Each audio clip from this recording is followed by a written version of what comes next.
Let's go ahead and listen to the U.S. Morning, Attorney everyone. for New York. My name is Damian Williams, and I'm the U.S. Attorney here in the Southern District of New York.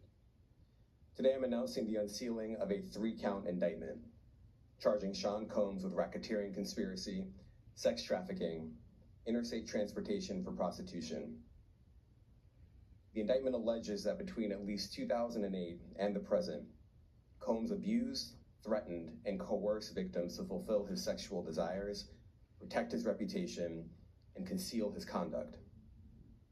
As alleged in the indictment, to carry out this conduct, Sean Combs led and participated in a racketeering conspiracy that used the business empire he controlled to carry out criminal activity, including sex trafficking, forced labor, kidnapping, arson, bribery, and the obstruction of justice. Let me say a little bit more about the charges. The indictment alleges that Combs abused and exploited women and other people for years, and in a variety of ways. As alleged, Combs used force, threats of force, and coercion to cause victims to engage in extended sexual performances with male commercial sex workers, some of whom he transported or caused to be transported over state lines. Combs allegedly planned and controlled the sex performances, which he called freak-offs, and he often electronically recorded them. The freak-offs sometimes lasted days at a time, involved multiple commercial sex workers, and often involved a variety of narcotics, such as ketamine, ecstasy, and GHB, which Combs distributed to the victims to keep them obedient and compliant. As alleged, when Combs didn't get his way, he was violent, and he subjected victims to physical, emotional, and verbal abuse so that they would participate in the freak-offs, and that Combs hit, kicked, threw objects at, and dragged victims, at times by their hair. On one occasion in March of 2016, that conduct was captured on video and later reported in the media. Specifically, Combs kicked, dragged, and threw a vase at a victim in a Los Angeles hotel when the victim was attempting to flee. As alleged, these assaults often resulted in injuries to the victims, which took days or weeks to heal. In addition to the violence, the indictment alleges that Combs threatened and coerced victims to get them to participate in the freak-offs.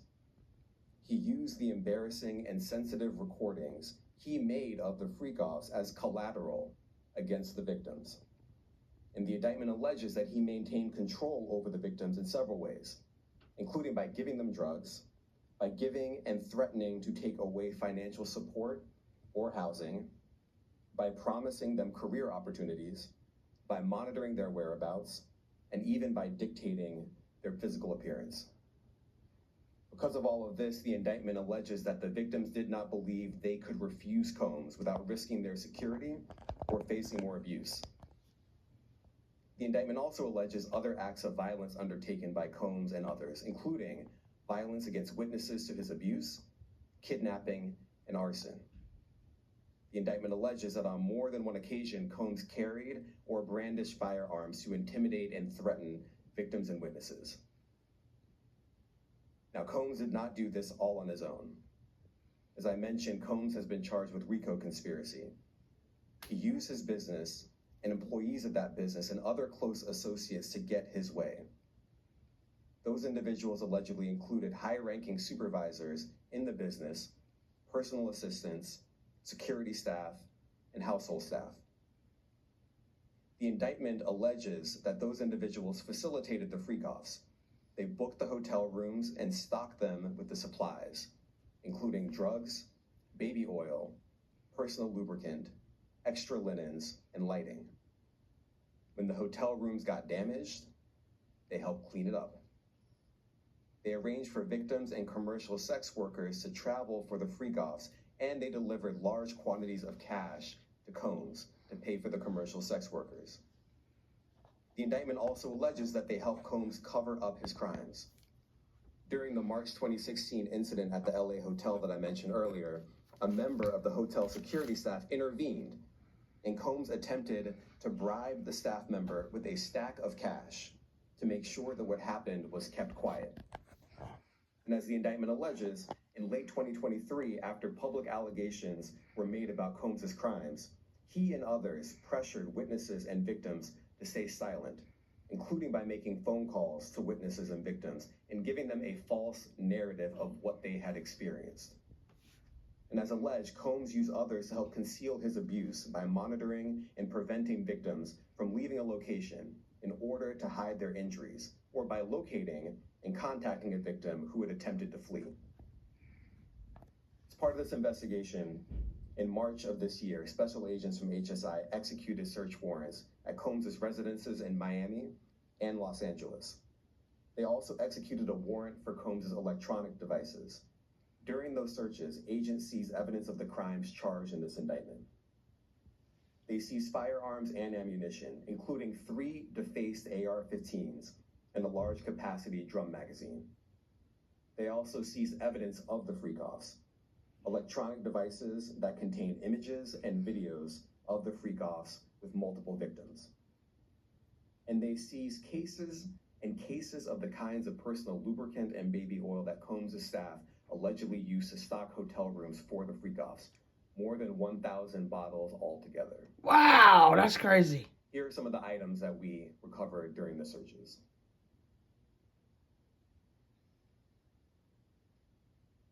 As you can see here, this is a drum magazine, large capacity, and it contains, I believe, 59 rounds. Wow. I mentioned as well, we recovered 3 AR-15s. This is a close-up shot of one of the AR-15s, and you can see right here, the serial number has been thoroughly defaced. Another picture of more ammunition and parts of 2 AR-15s right there. That's crazy. Now, I want to be clear about 2 things. First, this office is determined to investigate and prosecute anyone who engages in sex trafficking, no matter how powerful or wealthy or famous you may be. No one should doubt our commitment on that. A year ago, Sean Combs stood in Times Square and was handed a key to New York City. Wow. Today, he's been indicted and will face justice in the Southern District of New York. That's crazy. Second, we are not done. This investigation is ongoing, and I encourage anyone with information about this case to come forward and to do it quickly. Anyone with information can call 1-877-4-HSI-TIP. Dang, that's crazy. I want to express my deep appreciation for the victims and witnesses who have used their voices and helped bring this criminal conduct to light. We would not be here without them. I also want to thank the dedicated case agents on the HSI Trafficking in Person Squad in New York. They have been with us since day one and have worked tirelessly on this investigation. They will continue to be invaluable partners to us. I also want to thank the incredible agents and analysts from SCNY who have also provided tremendous assistance on this case. I'm deeply grateful for their continued work. And finally, I want to thank the outstanding career prosecutors from SCNY who are handling this case.